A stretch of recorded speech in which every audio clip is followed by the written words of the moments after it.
Our winter storm pattern is beginning to shift out east. Record-breaking cold air could be on the way. And let's go over the latest with our northeastern winter storm. It's December 2nd, 2025. Let's get into the weather updates. Let's start off with our current ongoing winter storm. You can see we have this system moving up through the northeast. We do have two mesoscale discussions, and I've already read over these. This one's basically telling us, hey, we could have snowfall rates over an inch an hour. It's very, very heavy snow falling through portions of eastern Ohio, up through western PA, and this is going to be moving into upstate New York. This mesoscale discussion down here to the south is just letting us know we have a wintry mix here. The roads could be treacherous. We could have sleet, ice, so stay off the roads. This wintry mix can be even more dangerous than heavy snow when it comes to driving. Throughout the day, the system is going to continue to move up to the north and east, and you can see it's going to do what a lot of these winter storms up in the northeast do early in the season and try to stay just to the north and west of our I-95 corridor. The National Weather Service has been going back and forth on Boston. Are we going to see a foot of snow? Are we going to see no snow? Kind of depends how this cold air wraps in as this storm moves out. I was leaning towards we're probably going to see some accumulation. Still tough to tell. You guys are going to be right on this boundary here, although it does look like Baltimore, Philly, New York City, you guys right down here, DC, probably just going to be cold rain, if not just a wintry mix. But if you are along that mid-Atlantic and New England coast, don't worry, I have some good news for you later in this video. Our pattern is definitely shifting out east. You'll be able to see that in the ensemble. So you'll have some more chances here for snow out in that region as we move forward. Here's the latest from the National Weather Service. This is the expected totals. This light blue right here, this is just about a dusting to an inch possible. Once we get into the darker blues, we're talking about 3 to 5 inches. The yellows, we're talking around 6 inches. And then you get into these oranges and darker oranges, and we're talking about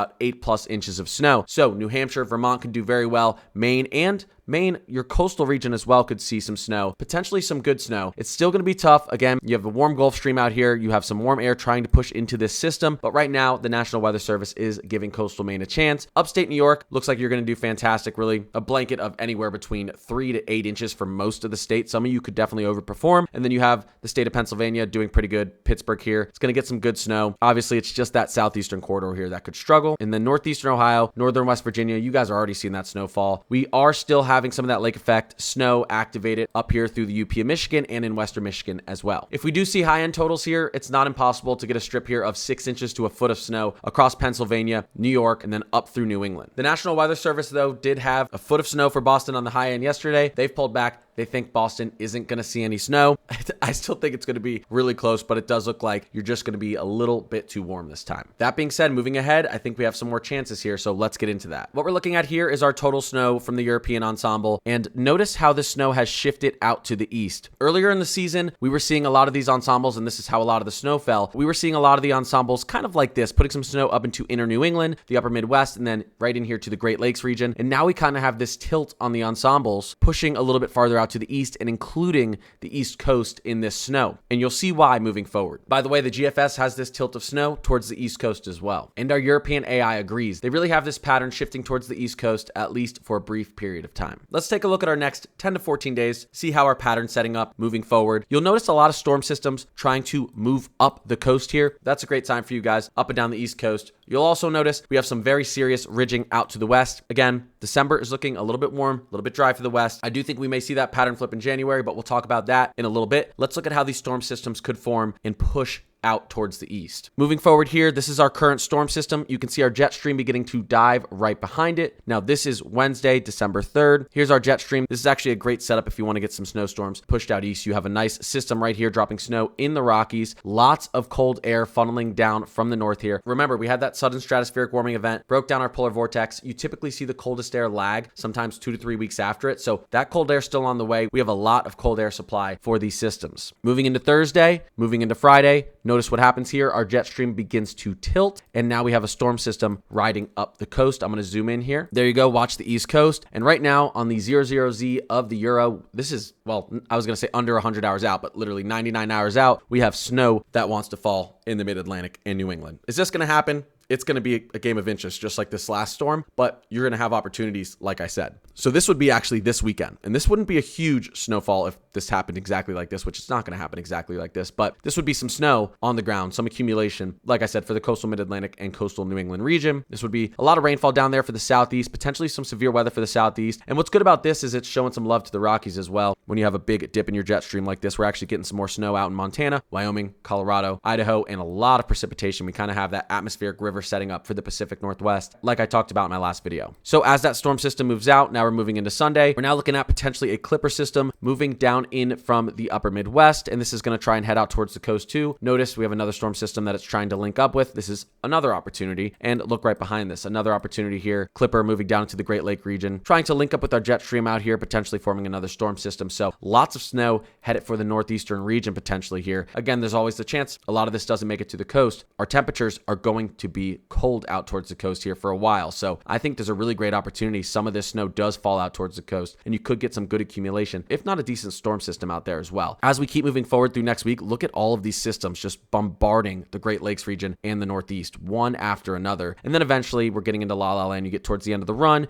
you get a tiny bit of a ridge forming, and we try to get a mega snowstorm through the plains. But this is the end of the run, so I'm not too confident in that. Here's our 6 to 10 day temperature outlook from the Climate Prediction Center. Of course, we're staying very cold out east, very warm out west. We push this forward into the 8 to 14 day. Same thing. Cold out east, warm out west. I do suspect we're going to have a mid-month warm up out east, but overall throughout the month, I do believe the east is going to remain cooler. Pushing out to the 3 to 4 week, the east still remains cool here. Specifically, this region is below average really throughout the month, according to the Climate Prediction Center. As we get towards the end of the month, they try to warm up the southeast a little bit, and then some of this warmth begins to spread a little bit farther out into the east here. I did want to also note Alaska looks very cold in their 6 to 10 day, 8 to 14 day, and then almost through the 3 to 4 week as well. So Alaska could have a very cold December as well. Moving into our precipitation, we do have that kind of atmospheric river setting up for the Pacific Northwest. So lots of moisture up there. It's going to feed a lot of clippers up here through the northern plains, upper Midwest, through the Great Lake region out towards New England. We're pretty dry down here in the Southwest towards the southern plains. Watch as we move forward in time though. I want you to specifically watch the Northeast. We're below average temperatures up here really throughout December, at least according to the Climate Prediction Center, and I'd have to agree. And we're above average precipitation almost the entire time as well. So here we go. That's the 6 to 10 days, now into the 8 to 14 days, and then into that 3 to 4 weeks above average precipitation, below average temperatures. I'm really interested to see what our total snowfall is going to look like here after the month of December. I did want to quickly go over our 500 millibar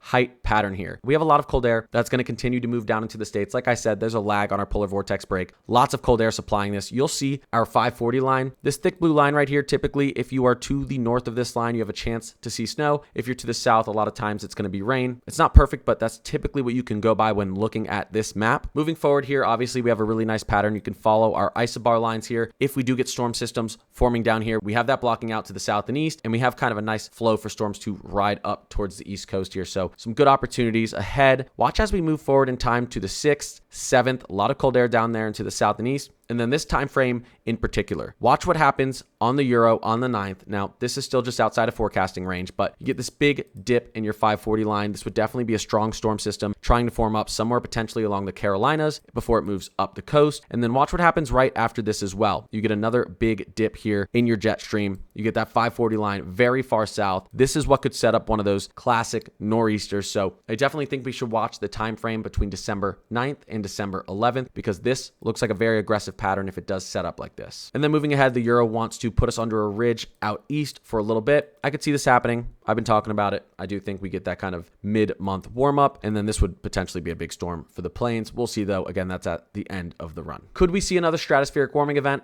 Maybe. Our stratosphere is trying to heal here, and then at the end of this Euro run, we do try and get another warm up in the stratosphere. People have been talking about this. I'm not so sure yet. This isn't a really strong sign. I figured I'd show it to you though, because if we did get another SSWE, this would definitely try and extend our well below average temperatures out east we're expected to see in the states, potentially into January. Taking a look at our teleconnections, our Arctic oscillation wants to remain negative almost all the way through December. Again, this displaces a lot of cold air down into the states, and if you combine this with a negative NAO, let's check our NAO.